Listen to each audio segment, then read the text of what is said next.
Michael Straughan murder. 4 people have been arrested over it so far. The 4 people are: 1 for sure, Don Graham, the Prince of Darkness. He's already in the jail doing life for fucking murder. Hey man, waiting fucking, what a bad one.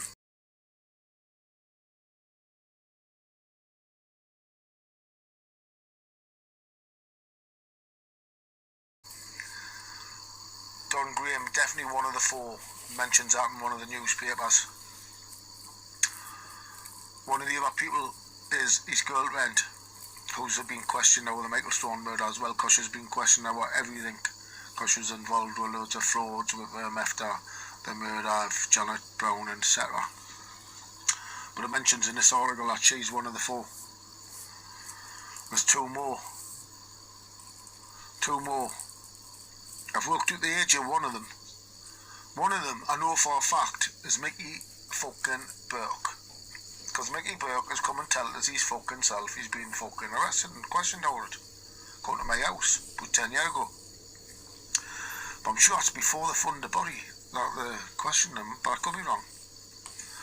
And the other one, his age today would be 53 or 54. And I don't know who that is, but he's 53 or 54 today. But what I was going to ask is, if you read the article and watch the programme, and listen to this afterwards, why is Don Graham not charged with that murder? He's the last person to fucking meet him in Newcastle town centre. Or if you listen to the programme and witnesses, Michael Straughan was meeting Don Graham after he'd done the drug deal. So they've obviously spoken to Don Graham years and years ago, before they've even found the body. Must have done, mustn't it? And then they find the fucking actual body on Don Graham's farm 21 years later, 30 miles away from Newcastle. And he was the last person who was fucking meeting him after the drug deal. Why is he not charged with that fucking murder?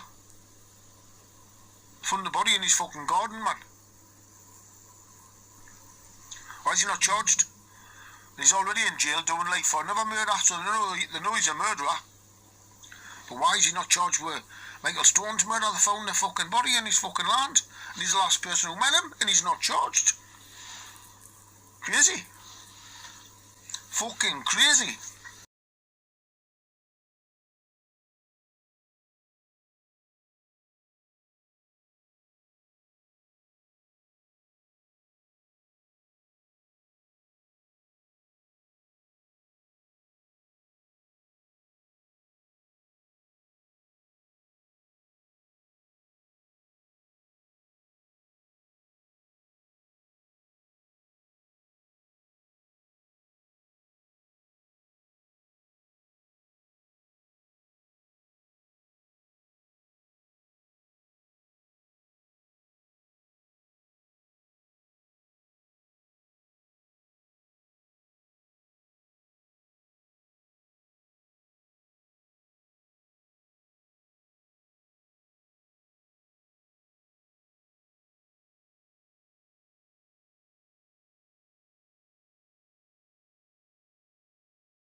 We don't normally appeal on Crime Watch for missing persons. People have a right to anonymity. But we will help locate someone if there are grave fears for their safety.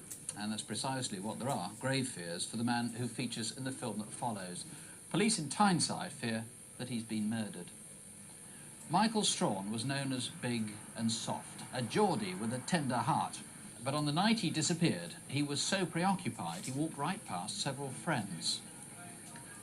He obviously didn't see us. He must have been looking for somebody because he just went in the loo and he came straight back out. He was only in for a second. All right.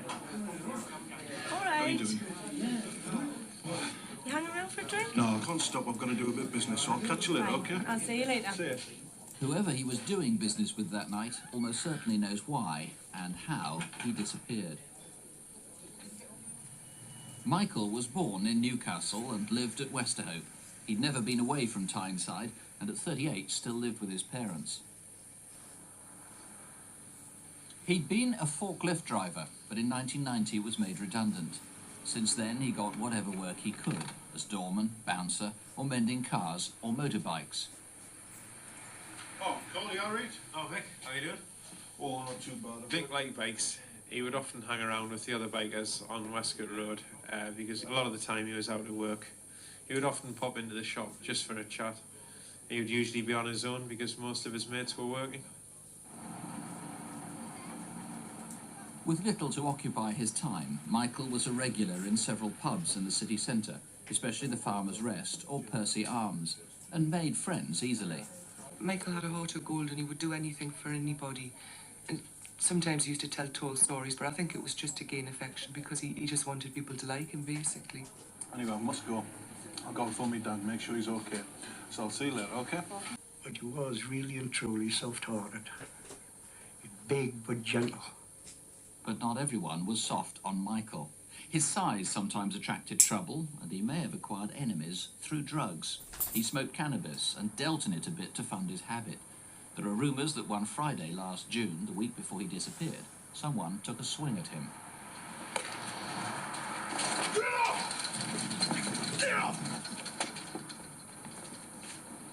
It said a white Ford Transit was involved. Next week, the last before he vanished, Michael was cheerful as always, ambling round Newcastle, dropping in on friends, and, so he said, on the verge of a big deal. Oh, mate, how are you doing? Yeah, hello there, Mick. You all right? Full of busy? He was his normal sort of happy-go-lucky self that day. He said to me that he was going out to buy himself a Mercedes car and that he was putting some deal together which was going to make him a load of money. He'd also mentioned to me that he was meeting his friend Don the following day. Anyway, I've got to go downtown. Right. Well, I might see you down there later, okay? Aye, okay. Okay, catch you later. Right, we mind how you go, Mick. Okay. Yep. Ta-da. Ta-ra now. I didn't really believe him. I just sort of assumed it's another of these pie-in-the-sky stories. I've known Mick for quite a while. He's never really had a large amount of money to play with. And I remember thinking to myself that, I'll believe it when I see it. How you doing, big Oh, fella? man, you all right? Aye, champion. Oh, hey. You must have smelt the kettle. But Michael did have money that week and was seeking more. I'll tell you what it is. Got a bit of business lined up. Oh, Glad you Mickey, turned up. your business. Look, Again. man, it's good. Gonna make a lot of money.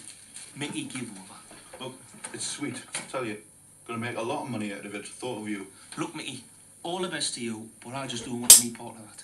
The day Mick disappeared was Friday the 19th of June, the day the Hoppings opened, the largest travelling fair in Europe. By now, Mickey had raised several £1,000s. Look at that. Gonna make me a lot of money. Are you all right? Oh, no, I feel awful. What's the matter? I was feeling ill that day and a bit sorry for myself, and when he showed me the money, I didn't even bother to question where it had come from. I'll leave you. Gotta go. You take care now. I'm off downtown to meet Don. I'll probably catch you later. You take care with all that money on your mind, Mick. Ta-ra. At 8:30 that evening, Michael was seen outside the Percy Arms in Percy Street. This is Peter Owens, the last person known to have seen Michael before he vanished. I'd arranged to meet some people for a drink that night. I know Mick because Mick books bands for a party at Dunn's Farm, and I play bass guitar in one of the bands, and we'd played at one or two of his parties. Oh, Mick, how's things? Oh, mate, you all right? Yeah. Have you got anything sorted out for the party?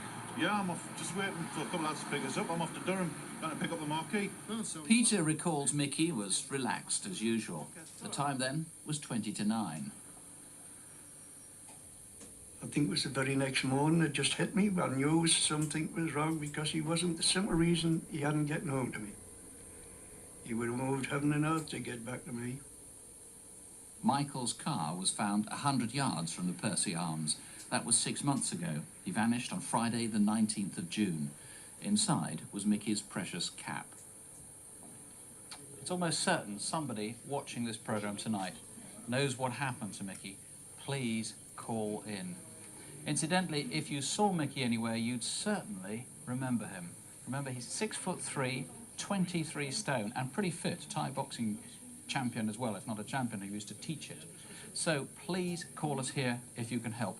Superintendent George Waugh is answering the phones here, 081 811 8181, or you can call his colleague